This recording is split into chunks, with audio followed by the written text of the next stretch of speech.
Bueno, continuamos y estoy con el profesor Diego Barbará y el tema que él ha escogido para exponer a mí personalmente me fascina y es el fascismo y el socialnacionalismo, o sea, lo que involucró en la historia a Benito Mussolini y Adolfo Hitler.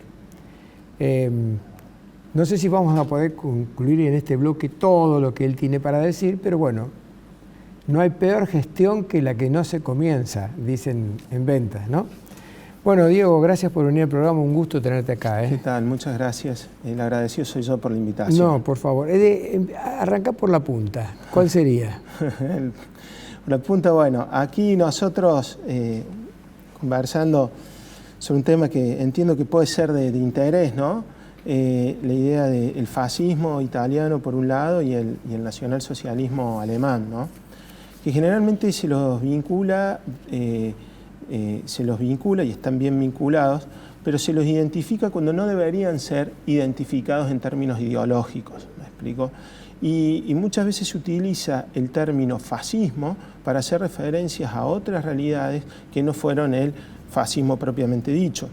La idea de calificar al adversario de mi opinión como fascista fue comenzó en la década del 20 en un internacional comunista con Dimitrov se llamaba uno de los miembros, que calificaba la socialdemocracia que no se avenía con los principios del comunismo con el fascismo que estaba naciendo en Italia por allá por los años 20 y después del avance Mussolini sobre Roma. Esto después de la Segunda Guerra Mundial, ¿no? se amplía y se aplica incluso desde las internacionales comunistas como una referencia para todos aquellos que no comulgaba con la ideología propia de la Unión Soviética. E incluso internamente, luego cuando había distancia y se producían alejamientos, por ejemplo, la China de Mao y demás, se los calificaba también como fascistas, ¿no? Entonces lo primero que hay que hacer uno es saber qué se habla cuando se habla de fascismo y qué se habla cuando se habla de nacionalsocialismo. Punto número 1. ¿Cuáles son los dos elementos que tienen en cuenta de que hay que buscar vinculación desde el punto de vista ideológico? Desde el punto de vista histórico no hay ninguna duda cuál es su participación en el mismo lado de la guerra durante la Segunda Guerra Mundial, digamos, la alianza entre Benito Mussolini y Adolf Hitler y sus respectivos países.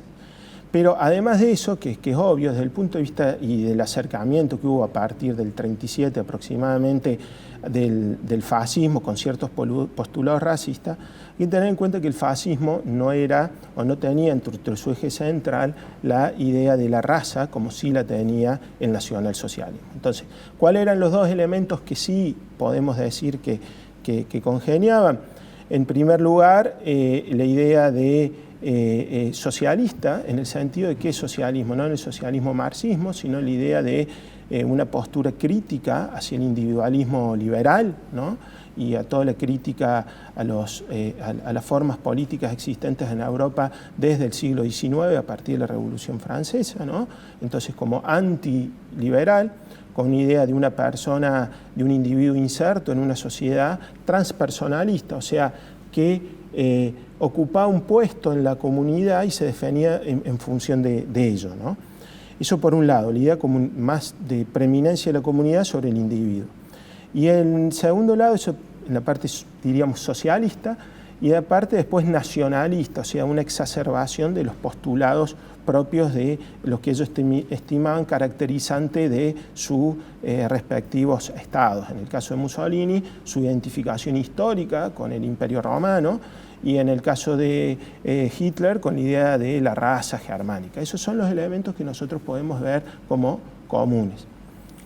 Dicho eso, había elementos diferenciadores y no pocos, ¿no? La postura, en primer lugar, el fascismo surge, y lo dice el propio Mussolini, es una filosofía de la acción, o sea, no surge detrás, dice, de los despachos de los escritorios de las personas, sino que es una filosofía de la acción espiritual, donde supone el sacrificio del individuo, o sea, sacrificar nuestros deseos egoístas por el bien a la comunidad. Tiene ese criterio como más espiritual, de una ley objetiva que nos trasciende, incluso hasta podríamos decir que es casi una religión, Mientras que el nacionalsocialismo, lo central era la idea de la raza, ¿no? Y para eso definía sus políticas internas, o sea, la purificación de la raza a nivel interno y todas las leyes que se dictaron en su consecuencia, que son, cuya materialización son conocidas, cuya exacerbación fueron los campos de concentración, ¿no? Y por el otro lado, la idea del Lebensraum, o sea, la idea del espacio vital, el lugar donde tiene que desarrollarse la raza germánica, y que justificaron, ¿no?, desde el punto de vista teórico, el avance de Alemania por sobre la Unión Soviética. Esos son los elementos sintéticos en donde, a grosso modo, nosotros podemos llegar a diferenciar ambas ideologías, ¿no? Me salgo un minuto, sí, si vos me permitís, por el tema Ricardo Wagner. Sí. Hitler escuchaba a Ricardo Wagner y se enloquecía escuchando el viaje de Sigfrido por el Rin, del crepúsculo de los dioses o las valquirias. Y entonces los nazis, siguiéndolo al Führer, escuchaban a Ricardo Wagner. Ricardo Wagner, en su historia personal, también él tenía postulados racistas. La pregunta es, porque yo muchas veces he dicho, me encanta Ricardo Wagner, pero era un nazi, no sé, pero como compositor me parece que ha hecho una música maravillosa. La pregunta es, el tener problemas en el tema raza, ¿lo convierte a Ricardo Wagner en un mal músico, en un mal compositor?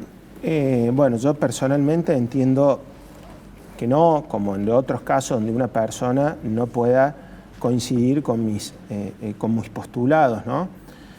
El problema que tenemos con el nacionalsocialismo es que los postulados de los cuales partían eran realmente, genera un repudio muy grande por parte de personas que están dentro de la idea de respetuosa de los derechos individuales y demás. Entonces se produce ahí una tensión. Pero dicho eso, creo que no. Digamos, yo personalmente pienso que nosotros podemos diferenciar en cada acto que nosotros hacemos, ¿no?, cuál es el ámbito propio de cada acto. ¿Me explico? Claro. O sea, una cosa es el ámbito de la música, otra cosa es su ideología, es otra cosa es su ámbito familiar, otra cosa es su ámbito en el mundo de los comercios, otra cosa en el ámbito religioso, porque si no obtenemos una visión totalizante de la persona, que precisamente a mí me parece que eso puede ser bastante complicado, que una persona tenga una conducta reprochable en ciertos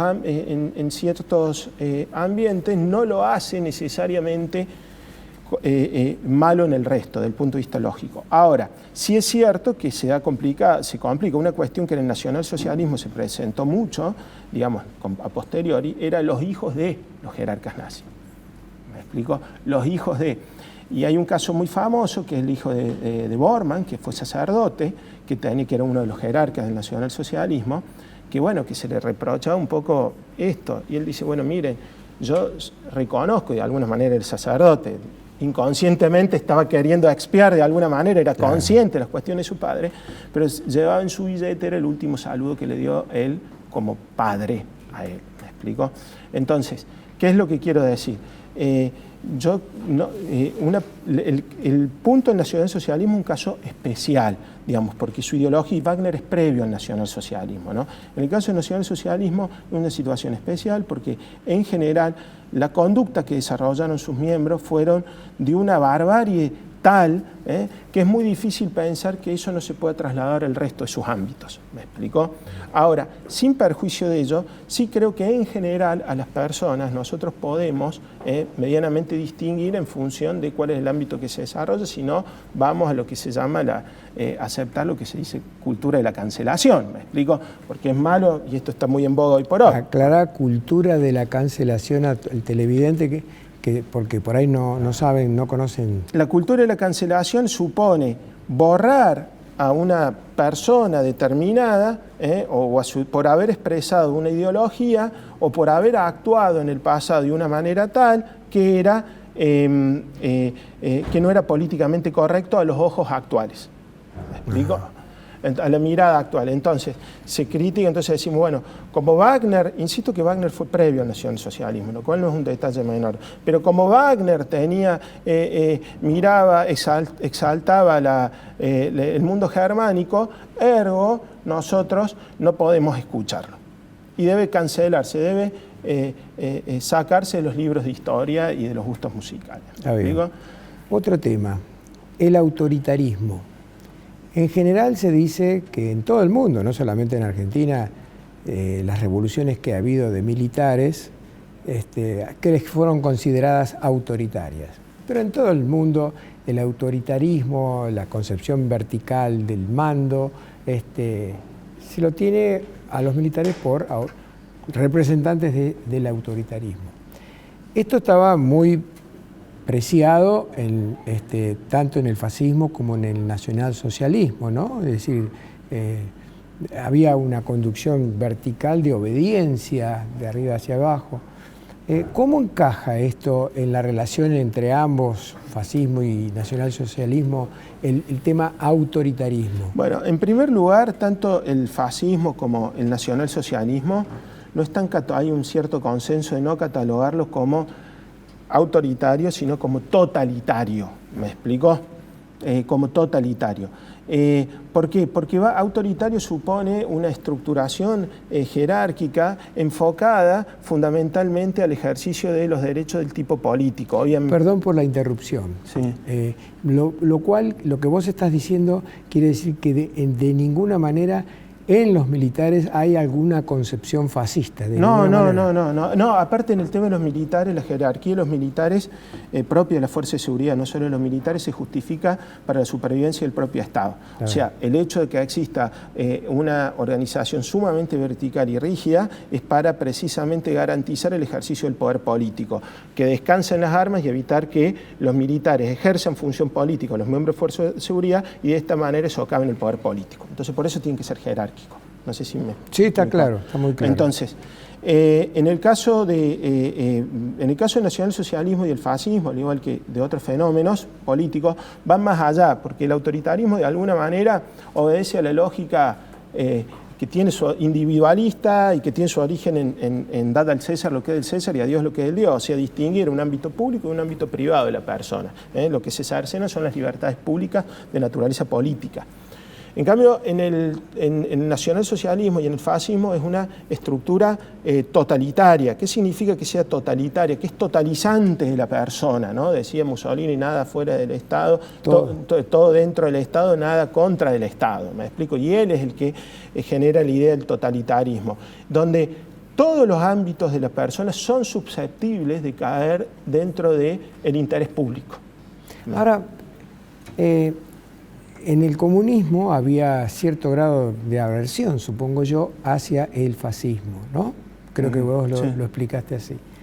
Pero resulta que cuando la frase de Mussolini, todo dentro del Estado, fuera del Estado nada, como decía Mussolini, resulta que es estatismo, es decir, todo fuera dentro del Estado.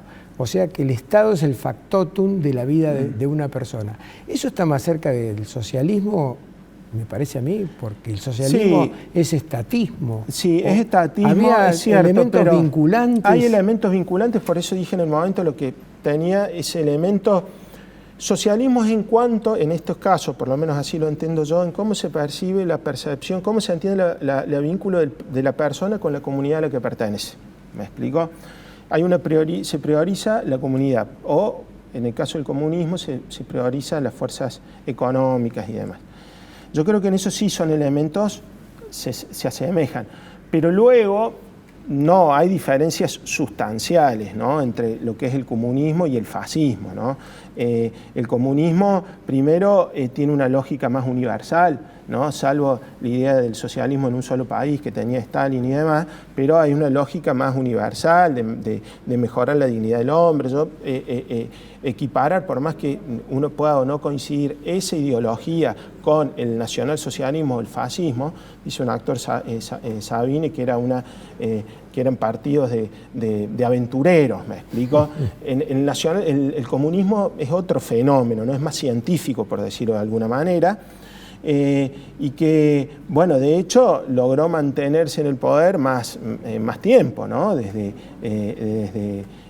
la Revolución de Octubre hasta la caída del Muro de Berlín, ¿no? Sí, acabas de abrir un capítulo interesantísimo para otro encuentro, mi querido Diego, que es la permanencia de la idea socialista, comunista, es decir, que no se logra entender desde el punto de vista de los liberales, los individualistas, defendiendo al hombre por encima de todo. No se entiende la filosofía, pero ahí me hace enseña que se nos termina el bloque y te doy 30 segundos para que hagas un cierre de todo esto, pero el próximo encuentro va a ser sobre comunismo, si vos estás de acuerdo, ¿no? Bueno, por supuesto. Bueno, muchas gracias por la invitación. Yo creo que en este contexto lo que he intentado contribuir con esta conversación es evitar los calificativos simplistas a cada uno de los fenómenos y a las personas que no piensan como uno, ¿no? Uno tiene que simplificar, ¿no? Y dejar claro que el nacionalsocialismo y el fascismo tienen elementos históricos y conceptuales que se relacionan, pero son dos fenómenos en dos contextos distintos, ¿no? Y que en ese sentido es importante saber diferenciarlo para partir de allí también, que sería una cuestión también interesante, sobre todo en el caso de fascismo, cuáles han sido eventualmente sus influencias por fuera de Italia. ¿Me explico? Muy bueno. Gracias por haber venido al programa. Un gusto tenerte acá. Ya nos vamos a volver a encontrar.